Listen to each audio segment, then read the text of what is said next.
One of the key ingredients for success for any leader is effective stakeholder management, and we consider our employees to be our critical sort of significant piece of that picture when we talk about stakeholders. And again, I would say that yes, these are times of uncertainty. As an employee, you can sometimes be beset with a lot of worry and a lot of concern for your own future and the future of the organization, because we've seen fuel prices go where they have. A lot of competitors have packed up, and so really it's about showing them that vision, sharing that with them. Communication is key, and building that trust that this is an organization that I believe in and that believes in me, and therefore we will overcome these difficulties together. And yes, there is a sizable young workforce. People tend to be restless, and they tend to be, as I said, worried and anxious about the future. But again, it speaks to how responsible you are as an organization and how they have observed you in times of crisis.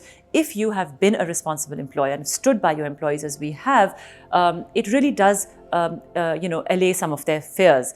And a small example I'll give you, without sort of naming, but we've seen certain players exit the market because of sort of funding drying up, etc. And the gig economy, etc. The workers who have been tied to those companies then feel left high and dry. So again, as a 40-year-old business which is really invested in the future of this country, we need to, and we do instill in our workforce this confidence that they will not be abandoned in this way.